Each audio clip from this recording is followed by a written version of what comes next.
Bonjour, c'est Lisa Azuelos. Vous me connaissez peut-être pour mes films comme LOL, Comme tu es belle, Dalida. Entre mes films, j'ai décidé de faire un podcast pour vous présenter des gens que j'aime ou des gens connus, ou les deux. Ou alors simplement partager ce que j'ai dans ma tête et je vous jure, ça vaut le détour.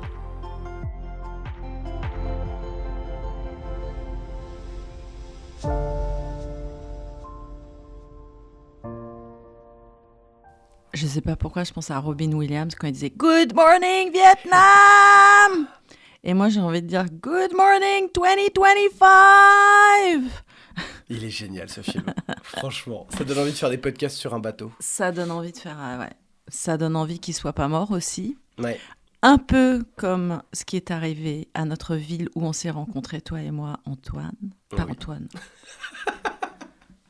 Un peu comme cette ville où on s'est rencontrés, Anton. Non, mais c'est fou parce que j'ai marqué Antoine devant moi et j'ai dit Antoine. C'est Alors que je très t'appelle drôle. Anton. Écoute, ouais, parce qu'avec Anton, donc avec qui je fais ces podcasts, on s'est rencontrés à Los Angeles. À l'époque, on habitait tous les deux là-bas. On avait tous les deux l'amour de la ville. Et on a été tous les deux très atteints par les feux qu'on a vus à la télé. On sait qu'à peu de choses près, on aurait pu être pris dedans. On sait qu'à peu de choses près, on pourrait encore y être. Et c'est un peu comme si on avait vu la moitié de Paris brûler, quoi. Enfin, ça nous fait à peu près le même effet. Ça nous a fait cet effet-là quand Notre-Dame a brûlé. On s'est rendu compte à quel point, en fait, même si on n'y allait pas tous les jours à l'église, à quel point, c'est ce que tu me disais, Anton, à quel point tu t'étais senti proche de Notre-Dame le jour où elle a cramé, quoi. Mais ouais, parce que c'est pas naturel de se dire que ces monuments nous survivent pas en fait. Pour Ouais. moi, on est juste de passage et en fait on tourne autour d'eux. Et en fait me rendre compte que la ville que j'ai aimée ou une cathédrale aussi mythique puisse disparaître avant moi et que j'assiste à sa disparition, en fait c'est tellement pas dans l'ordre des choses que moi ça m'a complètement bouleversé. Et je me suis dit, moi je suis très procrastinateur dans la vie, je remets beaucoup à plus tard en me disant plus tard je kifferai, plus tard j'irai là, plus tard je ferai ça. Et quand tu vois des trucs que t'aimes disparaître alors qu'ils devraient pas, je me dis bah il va peut-être falloir les faire maintenant en fait. Ça m'a peut-être un peu réveillé, je me suis dit Mais le fait que toi, tu sais que tu vas disparaître, parce que je pense que c'est pas un scoop quand même. waouh, un peu rude là. Dès le matin, les infos. Chaud. Ça te déprocrastinasse pas, je sais pas si ce verbe existe, mais il est assez dur à dire. Et ben en fait, je me suis aperçu que remettre à demain, c'était un peu essayer de me rendre immortel en disant bah si je remets à demain, c'est qu'un demain va exister. Tu vois ce que je veux Ah, dire? c'est vicieux ça. J'essaye de tromper la mort, mais je crois qu'elle va gagner. Ouais. Malheureusement. Écoute, moi c'est drôle parce que j'étais jeune et très très procrastinateuse. Bon, ça n'existe pas ce mot, hein. Ouais, Ça mais- maintenant, ça y est, j'en suis sûre que je l'ai dit, que je l'ai bien en bouche et tout. Mais je procrastinais énormément, ça existe. D'ailleurs, je connaissais même pas ce mot, je crois que je l'ai appris vers l'âge de 25 ans. Je vais, ah, c'est ça le truc où je fais pas mes trucs, ça s'appelle procrastiner. Et le fait qu'il y ait un verbe aussi intense, parce qu'il est très intense en fait, ça m'a déjà mis un petit coup derrière la nuque. D'abord, je me suis dit, je suis pas toute seule. S'ils ont inventé un verbe, c'est que je suis pas toute seule. Et qu'en fait, c'était une action. En fait, c'est pas un truc que tu fais pas, c'est un truc que tu fais, puisque c'est un verbe, c'est une action. C'est l'action de procrastiner. Et en fait, quitte à être dans l'action, autant faire que pas faire, quoi. Et quand j'ai réalisé brutalement que c'était un verbe et que c'était une action et donc que c'était un choix, ça m'a fait déprocrastiner tout de suite. Et je suis passée de la nana qui disait « bon, je le ferai la semaine prochaine » à « je le fais aujourd'hui ». Ce qui est aussi très stressant et qui provoque, d'après les médecins, beaucoup de stress oxydatif qui provoque le vieillissement, qui provoque la mort. Mais en fait, le juste milieu, c'est de savoir que tu as tout le temps de le faire, mais le mieux, c'est de le faire maintenant. Et en fait, de ne pas stresser sur le fait de le faire, parce qu'il y a vraiment des gens qui sont psychorigides. En fait, entre psychorigides et procrastinateurs, il faut trouver son petit équilibre, sa petite valse. La valse des pros, en fait, qui procrastinent ou qui prolongent le délire de rien faire, quoi. Mais aujourd'hui, j'aime bien faire tout de suite. C'est-à-dire que si quelqu'un m'appelle, je vais envoyer tout de suite un message. Le mail, je vais y répondre quasiment instantanément. Et en revanche, dans la journée, je fais de 13 à 18 quasiment plus de téléphone. Voilà. C'est-à-dire que c'est OK de faire tout de suite et c'est OK aussi d'avoir des moments où c'est un moment où tu ne fais plus rien, où tu accueilles la vie sans avoir des choses à faire. Ouais, en fait, ce qui est super intéressant, c'est que tu acceptes pendant un temps donné d'être esclave de Ouais. ton téléphone, plutôt que D'être de dire esclave des tâches des même. tâches. D'aller Ça. mettre chez le cordonnier, en général, la pompe reste dans l'entrée pendant très longtemps. Moi, j'ai jamais pu envoyer une enveloppe dans la petite boîte jaune. Bon, maintenant, je sais même pas s'il en reste des boîtes jaunes, mais Un peu. un peu. Ouais. Enfin, tu vois, de payer machin, enfin, Ouais. tous ces trucs-là. Maintenant, je me fais des moments de je fais, mais ils sont compensés par des moments de je fais pas. Et dans les deux cas, c'est un choix. C'est super ça, c'est un très bon conseil. Bah ouais. Parce qu'il y a un truc chez toi qui est quand même incroyable. On en avait parlé la dernière fois, mais c'est que un jour tu as décidé, tu as toujours eu le cinéma dans le sang et tout, mais un jour tu as décidé que tu allais faire. Tu t'es jamais arrêté de faire, c'est-à-dire tu avances toujours, tu es un moteur dans ta création. Et moi, je vois le nombre de personnes, et ça peut être utile pour les gens qui nous écoutent et qui ont envie de faire des films et qui disent toujours comment on fait, comment on fait. Bah on fait. Mais c'est ça. Et quelle est cette énergie d'aller trouver à un moment donné, genre, arrête de réfléchir. Bon, moi, je pense que je fais pas, par exemple, parce que je me dis, si je fais maintenant, ce sera pas assez bien.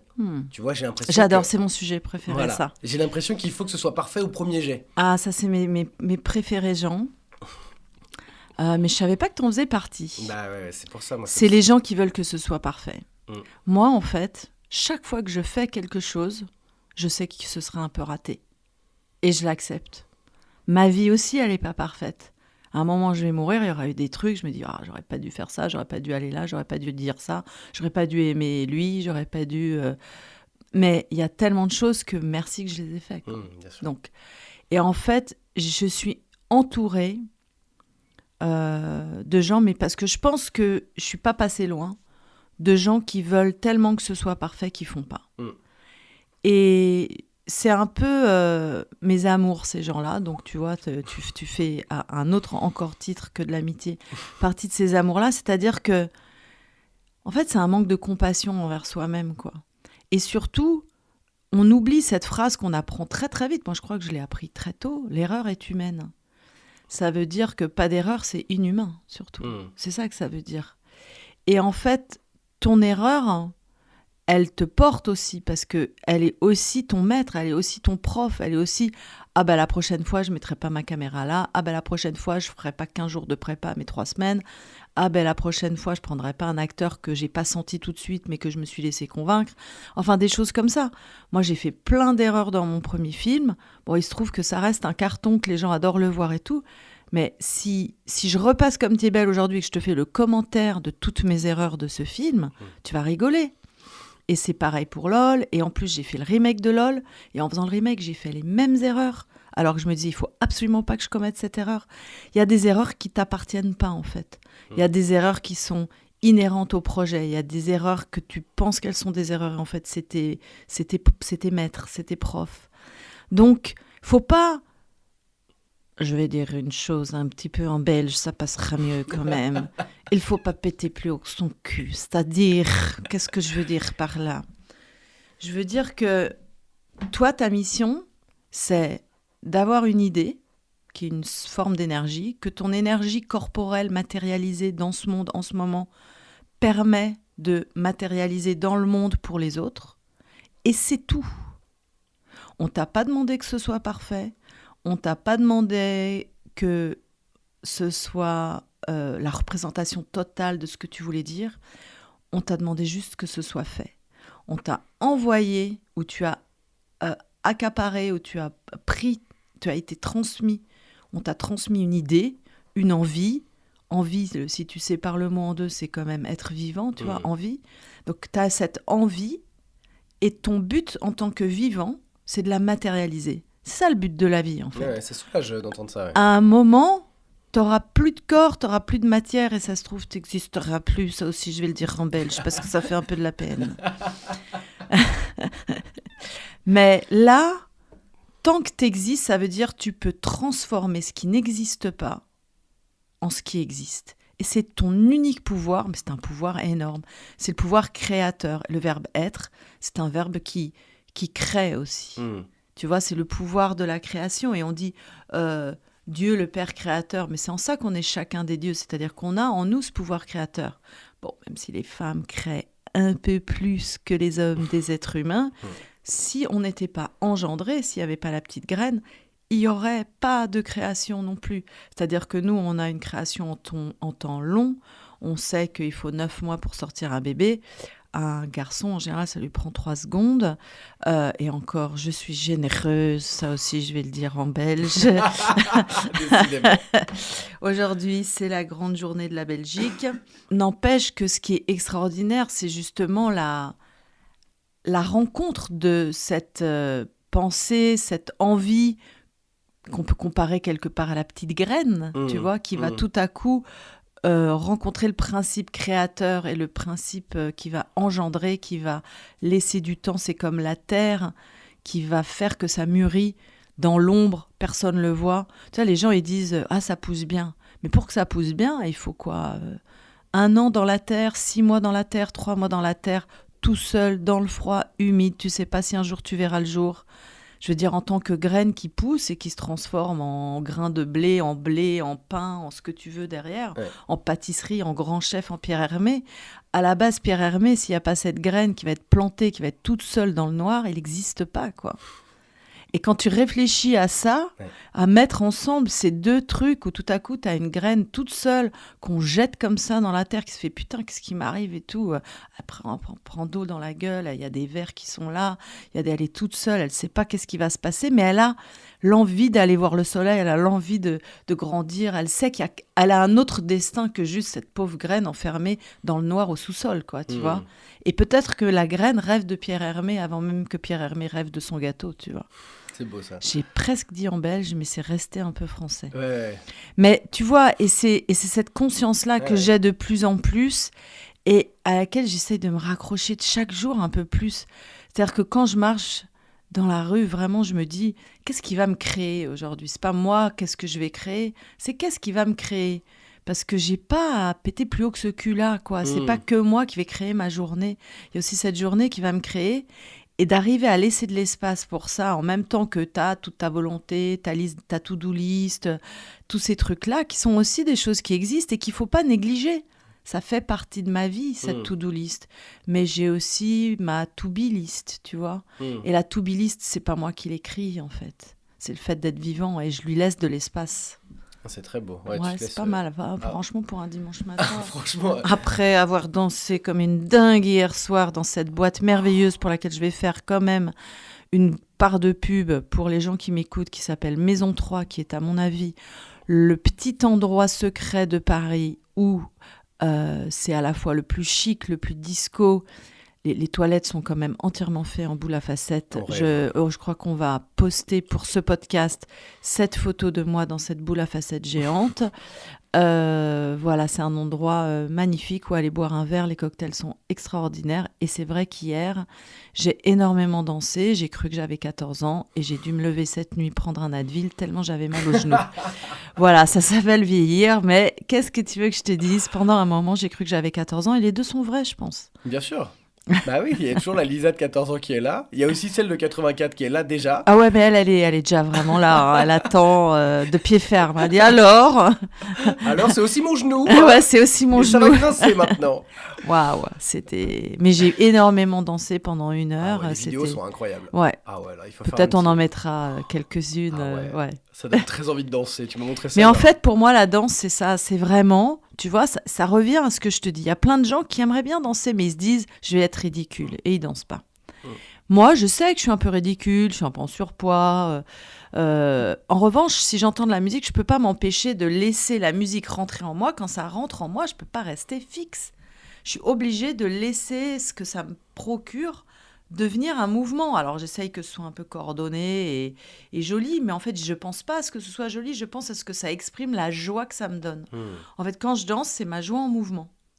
Et c'est vrai que je mets pas là-dessus ce truc qui te fait procrastiner, qui te fait que tu fais pas, qui te fait que dire, bon, bah, je vais avoir un peu l'air ridicule, il y a plein de gens qui dansent mieux que moi là, je suis pas hyper bien habillée ce soir, là j'ai un peu du ventre, mon t-shirt est trop court, ça va se voir, enfin, tu vois, je pourrais penser à tout ça parce que j'y pense en fait en un quart de seconde, mais ça fait pas le poids contre, il y a cette musique que t'adores, qui va rentrer dans tout ton corps et qui va faire que tu vas te mettre en mouvement.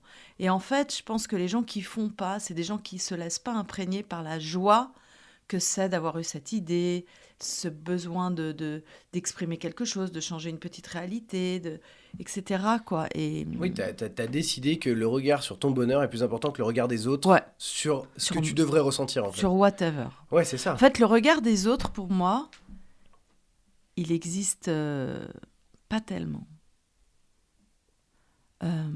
Alors, c'est pas forcément vrai, parce que plus je fais de l'analyse et que je vois mes thérapeutes et tout ça, je comprends bien que le surpoids, c'est aussi une carapace qui fait que quelque part, le regard des autres, tu leur dis, bah ouais, je suis pas parfaite, d'ailleurs je le sais, hein, ma balance me le rappelle tous les jours, donc ce que tu vas penser de moi, je m'en fous. C'est un peu un grand fuck aux autres, tu vois, ce surpoids aussi. C'est une manière de dire, bah moi, je contrôle toute ma vie, ça, je le contrôle pas, et alors, qu'est-ce que t'as à dire là-dessus, ou voilà. Mais en même temps, quelle libération d'en avoir, mais rien à foutre du regard des autres. La seule chose, je voudrais pas que provoquer de la tristesse chez quelqu'un. Mais si je provoque un peu de haine ou de jalousie, bon, c'est pas mon problème en fait, tu vois. C'est ça, pardonner, c'est redonner à l'autre sa part.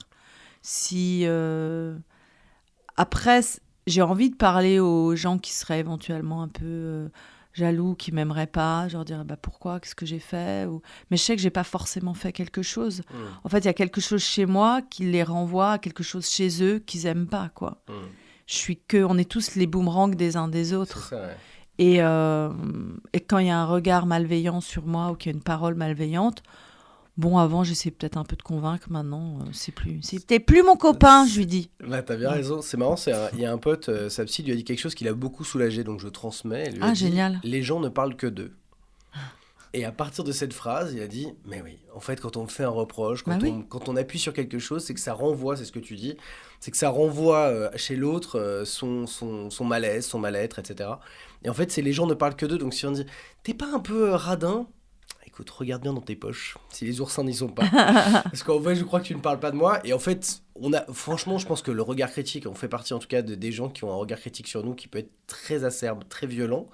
Donc je pense que quand les gens nous font une critique, j'ai envie de dire, mais si tu savais, je pense 20 fois pire que toi. Donc en vrai, ne rajoute pas. Voilà, ne rajoute pas. T'inquiète pas, je deal déjà avec genre un juge intérieur qui est très très méchant. Mais ce juge intérieur, on peut en parler 2 minutes, parce que moi, c'était un peu le maître de ma vie quand j'avais 25 ans. Ce juge intérieur, il y a un jour où je l'ai sorti de moi, je l'ai regardé, je lui ai dit maintenant tu vas fermer ta grande gueule, quoi. Je te jure qu'il y a eu un jour où je l'ai visualisé, et je lui ai dit en fait t'as plus le droit de me parler. D'où t'existes, d'où je t'ai laissé de la place, à la place de qui je te laisse de la place. Déjà la première question à se poser, c'est le juge, il occupe une place qui pourrait être occupée par qui ? Par ta mère, par ton père en général. Bon, si tu t'es barré de chez eux, mais que tu les as emportés avec toi dans une tenue de juge, et tu vois, le juge est l'assassin, je vois pas l'intérêt de s'être barré de chez soi, en fait. Vaut mieux rester chez ses parents et pas payer de loyer. Hein. Non, mais tu vois. Et en fait, ce juge intérieur, ce qui est extraordinaire, c'est quand tu as ton... de toute façon, Tintin l'avait très bien compris. Avec, tu sais, il y avait toujours le méchant capitaine Haddock et le gentil capitaine Haddock, le gentil Tintin, le Milou et tout ça, qui avec l'ange et le démon. Et en fait, les deux existent toujours en permanence. Et on s'est juste pas entraîné à écouter la voix de celui qui va te dire, bah écoute, t'as fait de ton mieux, et puis bah ça a raté, ou alors bah t'as pas fait de ton mieux, mais t'avais pas l'énergie. Tu vois, si t'étais un enfant de 2 ans, tu te parlerais pas comme tu te parles aujourd'hui. Donc qu'est-ce qui fait ? C'est parce que t'as grandi que tu te parles aussi mal ? C'est parce que quelqu'un t'a mal parlé que tu te parles aussi mal ? Tu vas reproduire sans cesse ce truc-là ? Je crois que c'est fatigant. Donc c'est un espèce d'entraînement. Et le vrai entraînement, c'est que dès que tu sens monsieur le juge qui arrive, là, tu fais « Oh, qu'est-ce que tu fous là ?» Déjà, tu le repères.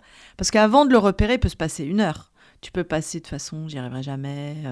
De toute façon, ils ont dit ça, c'est normal que je trouve pas de boulot. De toute façon, tant que je m'aime pas assez, je trouverai pas de mec. Enfin, je sais pas, toutes les conneries qu'on peut se raconter. Ok ? Mais en fait, il faut déjà repérer que là, tu es en train de prendre une douche de merde. Et normalement, si tu prenais ça dans la vraie vie, tu irais te mettre à l'abri, tu vois. Là, c'est comme si on kiffait trop et qu'on se mettait encore plus en dessous. Et vas-y, redonne-en moi jusqu'à ce que vraiment je sois écroulée sous ce tas de merde, quoi. C'est pas la peine d'attendre ce moment-là. En fait, il faut repérer, mais à la seconde près. Dire, hop, c'est monsieur le juge, ça. Allez, bisous. Bonne journée. Je sais pas pourquoi t'es là. Ou alors, tu parles avec lui. Tu dis, pourquoi t'es là? Ah, tu prends la place de quoi? Ah, tu prends la place de la procrastinateuse. Pourquoi tu veux procrastiner? Ah, parce que t'es fatigué. Pourquoi t'es fatigué? Et tu remontes le fil comme une enquête. Tu vois, c'est Colombo face au juge. Ouais, en fait, c'est un symptôme, mais c'est pas un ouais, médicament. Quoi, parce qu'en général, quand il est là, c'est qu'il prend la place de l'amour en toi. Et la question, c'est pourquoi il n'y a pas l'amour en toi à ce moment-là? Et tu te dis, tu vas chercher où il est ce manque d'amour, où il est tu vois. Tu vas mener l'enquête. Tu es le Colombo. En fait, on passe notre vie entre Colombo et le juge, quoi. C'est incroyable, parce que bon voilà, moi je suis autour de ce podcast depuis longtemps, donc je les écoute tous les épisodes, je les monte, je les décortique, et à chaque fois ça me fait le même effet. Tu dis des choses clés, mais un peu comme quand je vais voir ma psy ou qu'il y a des belles paroles, genre je me sens mieux après. Mais je veux savoir, est-ce que tous ces trucs-là, t'arrives à te les appliquer pour qu'ils te fassent du bien à toi tout le temps? C'est récent, mais ouais. Ouais. Mais c'est récent. Tu te sers de ces outils que tu transmets. Mais en fait, moi, ce que je dis, je l'ai dit la semaine dernière et la personne a mal entendu. J'ai dit, moi, mon rêve, ce serait d'être entière pour pouvoir être à la retraite.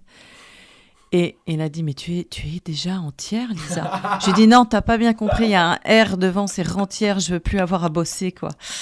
Je le dis en belge aussi. Je veux être rentière. Il n'avait pas compris, parce que pour lui, c'est un mot 19e siècle, tu vois. Les gens étaient rentiers, mais quelle merveille. Donc là, peut-être ils vont essayer de nous la coller avec le salaire universel où on va avoir droit de à peine dépenser un vieux salaire immonde juste pour que les GAFA continuent à nous faire consommer via les algorithmes. Allez, je l'ai dit, c'est pas grave. Mais c'est vrai que ce truc d'avoir besoin de gagner de l'argent, c'est presque le contraire de faire sa vie, tu vois. Alors dès que tu quittes un mec, on te dit « mais t'as pas refait ta vie ?» Mais je dis, mais il faut déjà la faire, sa vie, quoi, tu vois. Refaire, ben non, on va déjà la faire. Et la faire, c'est pas la gagner. Et en fait, nous, dans nos têtes, et aussi dans la vraie vie, c'est vrai que quand t'as pas d'argent, t'as pas de liberté, t'as pas... Enfin, pour moi, c'est associé à la liberté et la sécurité. Ah, bien sûr. Mais en fait, je connais plein de gens hyper riches, vraiment, j'en connais pas mal, qui me donnent pas d'argent, d'ailleurs. Hein, juste, je les connais. Hein. Eh ben, ils n'ont toujours pas le sens de la liberté, puisqu'ils sont enfermés dans leurs calculs, dans leur argent, dans leur syndrome, dans leur juge, dans leur tout ça. Et ils n'ont pas non plus le symbole de sécurité, tu vois, ils n'ont pas ce sentiment de sécurité, parce qu'ils ne se sentent jamais à l'abri. S'ils sont à l'abri matériellement, ils ne vont pas se sentir à l'abri psychologiquement. S'ils ne sont pas à l'abri psychologiquement, ils ne vont pas se sentir à l'abri avec leurs enfants, avec la maladie, avec si... En fait, tu vois, la liberté, la sécurité, ça ne dépend pas de l'argent non plus. Ça en dépend, c'est vrai, mais ça en dépend pas. Et ce qui est le vrai combat, c'est d'arriver à créer ces sentiments qui sont vraiment les sentiments humains, mais animaux aussi, où on a besoin à la fois de liberté et de sécurité. C'est vraiment les deux piliers qui, en général, nous, dans nos têtes, on les oppose, tu vois. C'est le fameux poème le chien et le loup. De La Fontaine, tu vois, où le loup, il vient voir le chien et il lui dit « mais ça te fait pas chier ce collier ?» et tout. Il dit « ouais, mais bon, moi au moins, j'ai de la bouffe à heure fixe, etc. » Et puis après, il va presque convaincre le loup, tu vois, qui dit « putain, quand même, c'est bien, moi je suis là, je erre dans les bois, j'ai faim, je truc. » Et il se laisse convaincre un peu par ce discours de sécurité où il a un maître, de temps en temps, qui lui fait une petite caresse. Il a une niche où quand il pleut, il est à l'abri, il est content, tu vois. Et puis à la fin, le chien, il bouge un peu son cou comme ça et il voit la trace de sang que lui a laissé le collier sur le cou et il se rappelle que non, cette liberté, elle peut pas te coûter le sang sur ton cou, quoi. Ah, c'est très beau. Et ouais. Ah, c'est puissant. Ouais, bah oui, c'est pas de moi, c'est de La Fontaine. Bon. Ouais, il était pas mauvais, celui-ci. Je rêve de faire un biopic sur La Fontaine. Peut-être que c'est ça qu'il faudrait que je fasse. Non, mais j'ai lu un livre génial sur La Fontaine et c'est un grand maître, La Fontaine. Après, il a tout volé à Ésope, pas le savon, hein, je crois que c'était... Il y avait un gars avant le savon. Mais c'est hyper puissant à chaque fois, ces trucs. Et c'est vrai que quand on est petit, on apprend vachement ça, quoi. Ah ouais, c'est des espèces de piliers universels qu'on comprend un peu comme des poésies. Et en fait, on se rend compte que tu peux appliquer ça dans ta vie, en fait. Ouais, mais vraiment, c'est fort. Et ce syndrome de liberté et sécurité, en fait, c'est quelque chose avec lequel on on passe notre temps à lutter. Et quelque part, monsieur le juge, il est là pour te dire, ah, tu t'es cru pourquoi? Tu crois que t'es si libre? Oh, tu t'es cru pourquoi? Tu crois que t'es si sécure? Tu vois, quelque part, il vient tout le temps taper là-dedans, quoi. Ouais, c'est ça. Et en fait, il faut lui dire, mais d'où c'est toi qui vas décider de ma liberté et de ma sécurité? Et en fait, cette peur, ce qui est terrible, c'est pas de vouloir la liberté ou la sécurité, c'est d'avoir peur d'en manquer. Et en fait, moi, ça a été la plus grande phrase de révélation. Tu sais, il y a quelques phrases dans quelques films qui ont changé ma vie. Et cette phrase, elle a changé ma vie. Je sais plus dans quel état j'étais, sûrement que j'étais en dépression encore à l'époque, quand je regardais Breaking Bad. Et en fait, t'as le héros, comment il s'appelle le héros déjà, j'ai oublié. Walter White. Walter White qui parle à son beau-frère qui, en fait, est en train de le chercher puisque c'est le flic. Hank. Et ils sont tous les deux sur le bord du lit comme ça. Et Hank, il en peut plus. Il dit, il va falloir que je le serre, ce salaud. Il y a un connard qui est en train de balancer de la drogue hyper pure, hyper bonne. Qui ça peut être ce connard, etc. Machin. Et puis, à ce moment-là, Walter White lui répond... Fear is the enemy. Le vrai ennemi, c'est la peur. C'est pas ce Walter White, c'est la peur. Ce qui a fait que, avant de devenir ce grand dealer de drogue, il faisait rien et qu'il avait une vie de merde, c'était sa peur. Et ce qu'il découvre à travers le fait de devenir un mec immonde, quoi, parce qu'il devient immonde dans le film, mais en fait, c'est la quête du héros pour vaincre le pire ennemi du monde, qui est la peur. Ok. Et la peur, c'est vraiment la sœur jumelle ou le frère jumeau, parce qu'on va pas faire de genre, de la violence, en fait. Et j'ai écouté un podcast avec... parce que moi aussi, j'écoute beaucoup de podcasts. Enfin, c'est des YouTube, mais je regarde pas les vidéos, donc ça devient des podcasts. De Édouard Louis, qui a donc écrit ce livre que je vais m'empresser d'aller acheter et lire, qui s'appelle L'effondrement. Et il dit... Je crois que c'est dans ce livre-là, mais je ne suis pas sûre. Il dit « La violence, c'est la richesse des pauvres ». Et cette phrase, elle m'est tombée dessus parce que moi, mon ennemi, c'est la peur, mais pour ce qu'elle engendre, c'est la violence. Il n'y a pas de violence sans peur. Et quand il y a de la violence, c'est la peur de manquer ou de liberté ou de sécurité ou des deux. Et j'en profite parce que hier, j'ai rencontré... un ami à moi qui était dans le même resto et puis qui me dit, je sais pas pourquoi, je parle à son fils et il avait un portable un peu naze, tu sais, où tu peux juste, il devait avoir 10-11 ans le gosse, et je lui dis, c'est super que t'aies pas d'iPhone et tout, parce que ça c'est vraiment du poison. Et il me regarde, son papa, et il me dit, tu peux pas savoir à quel point c'est vrai, on a un ami de mon fils qui vient de se faire tuer pour un portable. Et c'était hier, et je pouvais pas croire cette nouvelle, et puis bon, hier... j'ai pas réussi à brancher ma télé normalement, donc je me suis retrouvée avec la vraie télé que j'écoute jamais. Et je me tombe sur BFM et il y avait un enfant de 14 ans vient d'être tué dans le 14e pour un portable. Et ça m'a fait un froid dans le dos parce que cette nouvelle, je l'ai pas prise de BFM, je l'ai apprise de la bouche de mon ami, que c'était l'ami de son fils, et j'ai parlé à son autre fils du portable le même jour. Je me dis, c'est fou quand même. Ouais, c'est un Et signe. moi, j'ai fait beaucoup de choses. En fait, j'ai arrêté de m'occuper un peu des femmes. Il y a Anne-Cécile Malfer qui fait super bien avec la Fondation des femmes. Il y a beaucoup de gens qui s'occupent des femmes, les femmes, les femmes. Mais les gosses dans les écoles, le niveau de violence, la tolérance à la violence dans les écoles, elle est tellement monstrueuse. Et ça donne ça à 14 ans. Aujourd'hui, il y a un môme qui est mort d'un coup de couteau parce qu'il n'a pas voulu filer son portable à un autre môme qui en avait marre de ne pas avoir de portable probablement, et qui depuis longtemps, puisqu'il avait déjà eu des faits de violence, etc. Et en fait, il y a eu une tolérance. Et il y a de la tolérance dans les cours d'école sur la violence, parce qu'on n'adresse pas la mère de la violence qui est la peur. La peur de l'échec, la peur de mal faire, la peur du juge, la peur des parents, la peur de la fin du monde, la peur de je sais pas trop quoi. En fait, on devrait faire aux gosses la liste de leurs peurs et faire que toute l'année, on va dire, on va les adresser une à une et puis vous allez voir qu'il n'y a pas forcément de quoi avoir peur. Mais si on n'adresse pas la peur, on ne peut pas adresser la violence. Et si on préfère apprendre l'histoire des châteaux forts plutôt que d'aller vaincre la peur et la violence en soi, on va jamais s'en sortir. Et à 14 ans, c'est trop tard, mais on les a avec nous à 3 ans, quoi. Et moi, j'en ai marre qu'il ne se passe rien par rapport à ça. Ouais. Et c'est un phénomène mondial. C'est comme quand je vois toutes les guerres, je me dis, mais c'est dingue quand même On est en train de parler d'intelligence artificielle. Aujourd'hui, tu peux prendre une photo, tu vas avoir un truc qui va te le mettre en image, en dessin animé, en film, en 4 secondes. Enfin, c'est des trucs qui nous auraient pris 4 ans il y a encore 10 ans, tu vois. On en est là, et puis c'est que le début de l'intelligence artificielle, nanana. Mais notre intelligence à nous, elle n'est pas capable d'arriver à converser avec un ennemi pour qu'il n'y ait pas la guerre. Mais c'est d'abord ça, tu vois. C'est créer des intelligences même artificielles, j'en ai rien à foutre, pour que quoi qu'il arrive, la guerre, on rentre dans le système de l'intelligence artificielle, la guerre n'est pas une possibilité.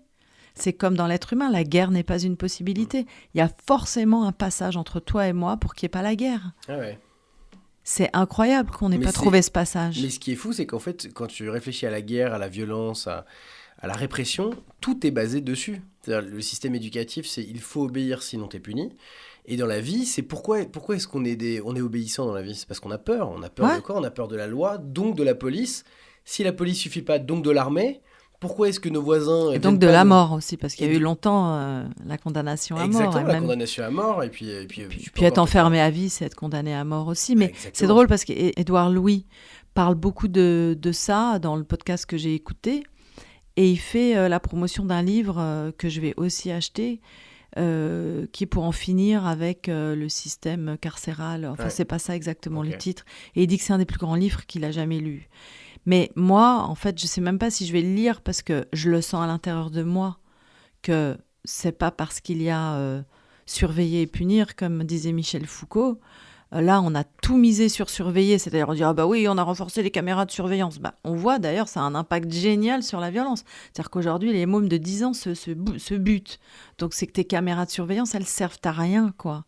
La surveillance, elle doit être à l'intérieur de soi, et c'est pas de la surveillance qu'il doit y avoir, c'est de l'empathie. En fait, il devrait y avoir une éducation à l'empathie au lieu d'augmenter le niveau de surveillance. Trouver les coupables, c'est super, mais l'essentiel, c'est qu'il n'y ait pas de coupables, quoi. Enfin, tu vois, c'est ça. Et je ne sais pas si c'est parce que j'ai été enfermée très petite dans des pensions où on m'a torturée, où on m'a fait beaucoup de mal, où j'ai vraiment vécu une enfance carcérale. D'ailleurs, si j'écrivais peut-être un livre, ça s'appellerait Une enfance carcérale. Mais pour moi, la prison est tellement jamais la solution. La prison, ça veut dire 2 choses. Ça veut dire que, et je m'en fous, ça va pas plaire à plein de gens. Ça veut dire qu'il y a quelqu'un qui est dangereux, ça je suis d'accord, qu'il faut pour un temps qu'il soit pas dans la société parce qu'il n'est pas capable de pas être dangereux, je suis d'accord. Donc il y a un éloignement, je suis d'accord. Mais pourquoi ce temps d'éloignement, c'est pas pour en faire un humain, un super humain? Ça coûterait pas tellement plus cher. Et c'est pas comme si on dépensait pas des milliards pour faire des trucs inutiles. Mais de se dire, il n'y a pas de raison, cet humain qui a été créé, qui est né dans mon pays, s'il est comme ça, je sais pas pourquoi je parle entre l'accent belge et l'accent suisse aujourd'hui, c'est bizarre.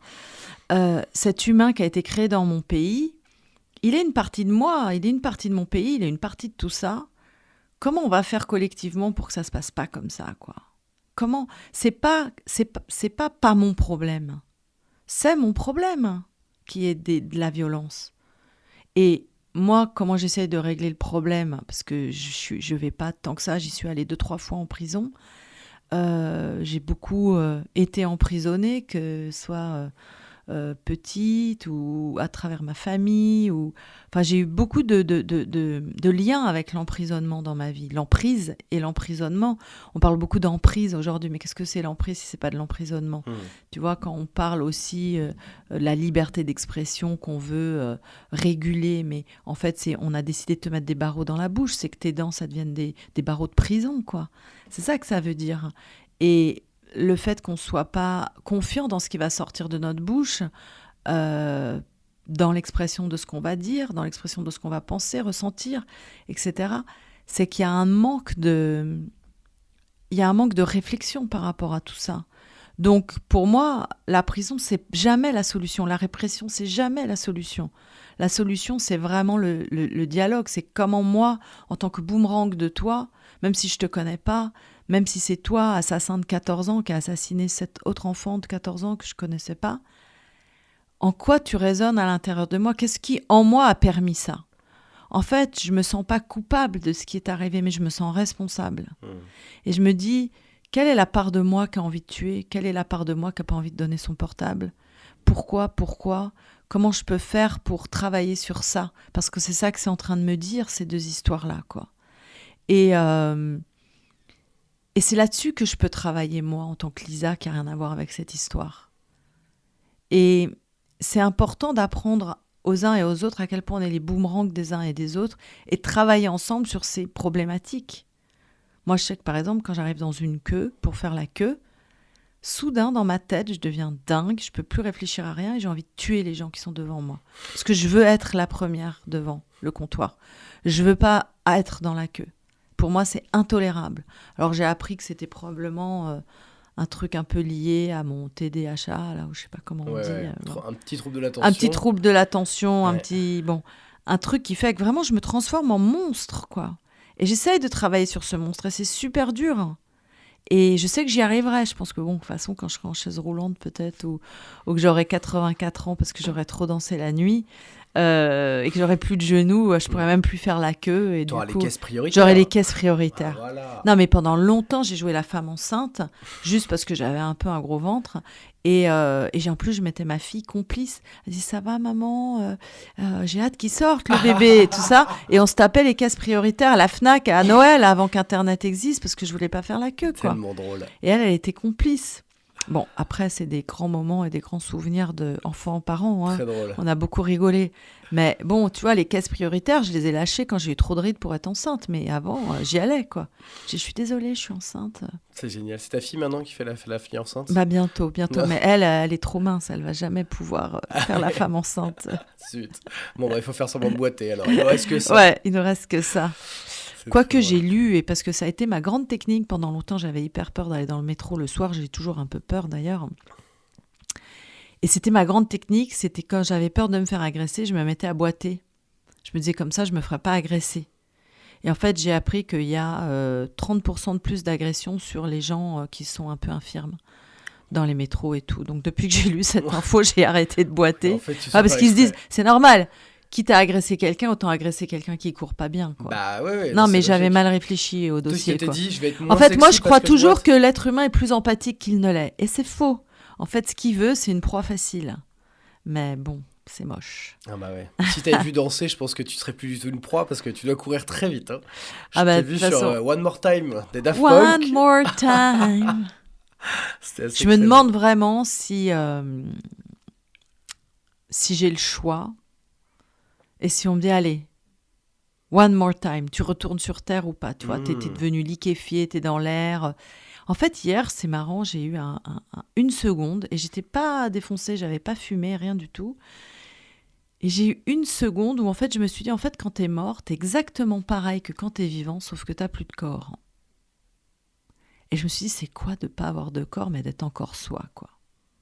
Et puis j'ai ressenti ça pendant une seconde. Et je me suis dit, ça doit être quand même chiant parce que tu peux plus rien faire, quoi. Là, tu vois, tu te dis, ah ben j'aurais pas dû procrastiner, quoi.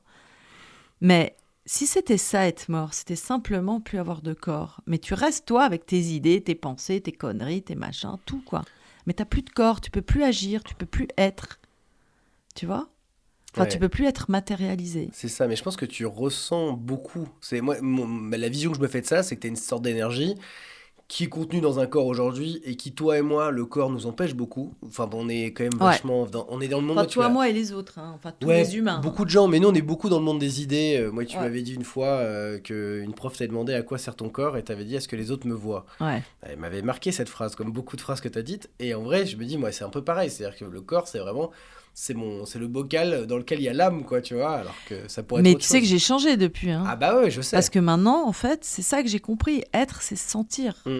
C'est pas je pense donc je suis. Ouais. C'est je sens donc je suis. Et en fait, c'est je suis donc je sens.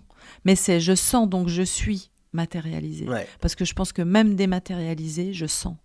Mm. Enfin, je peux plus sentir, mais je suis. C'est ça, en fait. Ouais, c'est ça. La grosse différence entre être matérialisé ou pas, avoir un corps ou pas, c'est ce que je sens ou pas. Et c'est pour ça que les yeux, c'est incroyable, tout ce que tu peux voir. Voilà, les oreilles, qu'est-ce que tu peux entendre, ce que tu peux toucher. Je sais plus c'est quoi les autres. Je sais pas c'est qui. Est-ce que tu peux sentir Goûter. Ouais. Bah, c'est comme si Sentir. je ne connaissais pas celui-là. Hein. C'est ma passion. Mais moi, je sais, tu vois, parce que moi, j'ai un petit problème avec l'alimentation aussi. Je sais pas si je goûte beaucoup, hein. J'ingurgite, mais je sais pas si je goûte beaucoup. Moi, j'ai fait des méditations en silence pendant plusieurs jours et où il fallait manger en silence. Déjà, rien que ça, t'es obligé de goûter. Parce que tu vois, quand t'es au resto, le but, c'est pas de manger, en fait, si t'es pas au resto tout seul. C'est, on s'est pas vu depuis longtemps, bah allez, raconte. Et puis du coup, t'es plus avec ton assiette, tu vois. Mon rêve, c'est de créer un restaurant qui s'appelle Calme, comme à la maison. Oh, je sais, c'est beau, mais j'y réfléchis. T'es très forte. Et en fait, t'arrives, tu mets ton portable dans un sac ou je sais pas où, enfin dans un petit endroit sécurisé. Tu commandes à ta bouffe, enfin, tu commandes ta nourriture, puisque tu vas être nourri. Tu vois, il y a une grande différence entre bouffe et nourriture. Et puis, en attendant qu'elle arrive, bah, tu vas dans une petite salle de relaxation où tu peux faire un peu de méditation, tu peux te faire une petite sieste, ou, etc. Quand c'est prêt, tu as un petit buzzer qui te buzz, comme aux États-Unis, et on te dit c'est prêt, tu vas t'asseoir et puis tu vas manger dans le calme, avec des gens que tu connais pas forcément, qui n'ont pas leur portable. Et tu peux éventuellement être dans la salle des silencieux ou être dans la salle des gens qui ont envie de parler avec des gens qui ne connaissent pas forcément. Voilà, moi, c'est un lieu comme ça que j'ai dans la tête. Génial. Et je ne sais pas si je le ferai parce que je ne suis pas restaurateur et que ça peut faire partie des trucs que je ne vais pas créer. Mais c'est pas dit que je le crée pas un jour ou l'autre. Et c'est un endroit où je sais que j'aimerais aller, moi. Ouais, c'est super. Ça t'a fait envie, hein. Ah, énormément. On y mangerait quoi alors? Bien qu'on... Alors ça, il faudra forcément qu'il y ait du fromage fondu, hein. Moi, comme dans tous les endroits où il faut que je mange, il faut qu'il y ait du fromage fondu. Je me demande bien à quoi ça fait écho le fromage Je ne fondu. sais pas. Mais c'est drôle parce que là, j'ai réfléchi dans LOL 2, tu vois, et je me suis dit, il me faudrait un épisode nourriture doudou. Ouais. Et évidemment, bon, parce que moi j'y ai réfléchi, je vais te poser la question après, c'est mon plat avant de mourir, qu'est-ce que j'ai envie de manger? Et j'y ai déjà réfléchi. Évidemment, c'est la coquillette fromage fondu jambon, bien sûr. Et je me suis dit, ça va être ça mon plat doudou que je vais faire dans LOL 2. Donc je pense qu'il va y avoir un épisode coquillette jambon, Ouais. fromage fondu et plusieurs fromages. Ce serait quoi toi ton plat? Bah, je vais pas être très original, mais moi, en vrai, c'est même pas vraiment un plat, mais c'est de la raclette. Je mangerai une énorme raclette. Mais quand est-ce qu'on se fait une raclette ensemble? Ah, mais là, maintenant. J'ai tellement Mais- les moyens d'en faire une. J'ai de la patate, Ah, j'ai de la raclette. mais c'est mon Ah mais rêve. non, mais mince, je vais faire un massage. Oh, j'ai une vie difficile. Cette vie de stress, une Une fille qui raclette se fait comme ça. masser pour perdre les kilos qu'elle a pris en mangeant de la raclette. Et Mais ça s'appelle la vie. Mais oui, mais c'est ça en fait. C'est Entrée, sortie. Le problème, c'est que les entrées sont plus importantes que les sorties. Hein? juste- T'es en trop bénéfice là. Ouais, alors Ouais. qu'avec l'argent, bizarrement, c'est moins. Il y a moins d'entrées qu'il n'y a de sorties. Oui, mais moi j'allais t'en parler tout à l'heure, j'allais dire ça. Je pense que tu as envie d'avoir beaucoup d'argent pour ne plus t'en soucier, mais que si tu te soucies plus de l'argent, tu vas plus avancer. C'est pense pas que- vrai. Moi, j'avancerai Ah ouais toujours. Et tu penses pas que ton angoisse de manquer Non, te Plus permet maintenant. d'avancer dans la création? plus maintenant. Ok. Je crée parce que je peux pas m'en empêcher.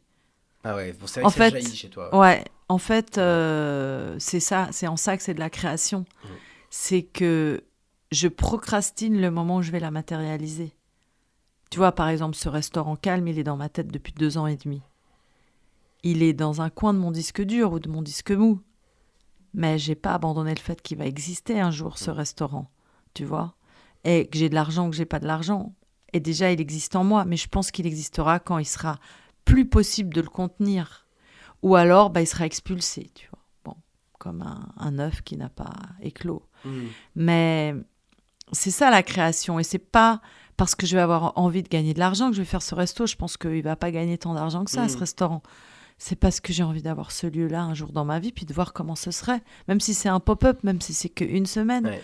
Tu sais, j'avais dans l'idée de faire une pièce de théâtre immersive sur le disco. Je l'ai gardée en moi pendant 8 ans.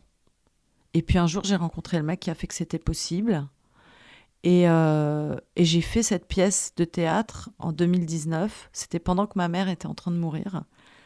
Et j'ai fait des allers-retours. C'est vraiment, ça tombait pas bien. Tu vois, j'étais à New York pour faire cette pièce.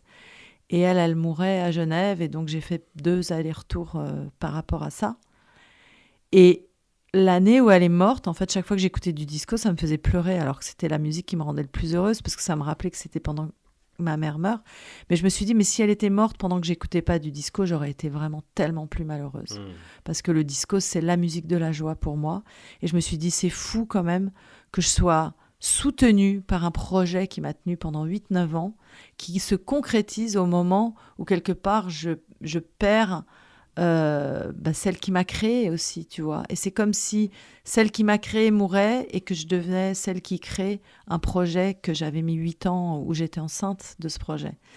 Et il a vu le jour, malheureusement il a vu le jour juste avant le Covid, on a failli se faire racheter par le mec avait fondé Studio 54, et puis toutes les boîtes, les hôtels et tout ont fermé, et puis le projet a été enterré, et puis je l'ai laissé. En fait, le fait qu'il ait existé, ça a suffi pour moi. J'ai pas eu besoin, on n'a pas perdu d'argent, mais on n'en a pas gagné. Mais j'ai vu mon rêve se faire, j'ai vu à quel point ça marchait, j'ai vu à quel point les gens étaient heureux. J'ai réussi aux États-Unis en plein genre MeToo, machin, où plus personne ni se draguait, ni se touchait, ni rien. J'ai réussi à faire que les gens qui se connaissent pas dansent des slows ensemble. Et c'était ça mon but en fait, sur How Deep Is Your Love. Les gens, ils s'invitaient à danser comme quand moi j'avais 13-14 ans en boom. Et on a fait tourner la boule disco, et c'était dans une vieille synagogue qui est devenue une salle de concert aux États-Unis, à côté de chez Katz, là où on mange les meilleurs pastrami. D'ailleurs, ça peut être mon deuxième plat avant de mourir, avec fromage fondu, le Ruben donc. Et j'ai vu ces gens danser le disco avec ces étoiles filantes autour d'eux, qui était la boule disco qui tournait. Et là, j'ai senti mon rêve qui s'était concrétisé. Ma mère venait d'être enterrée. Et j'ai eu comme une grâce à l'intérieur de moi où j'ai pu dire merci à la vie qui faisait se cumuler la chose la plus triste, la chose la plus gaie, et au milieu tourner la boule disco, quoi. C'est ça la vie.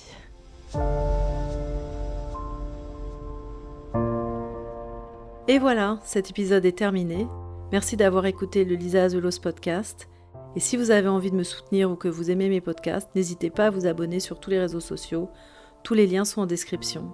Vous pouvez aussi vous abonner et ou en parler autour de vous. À bientôt. Merci beaucoup.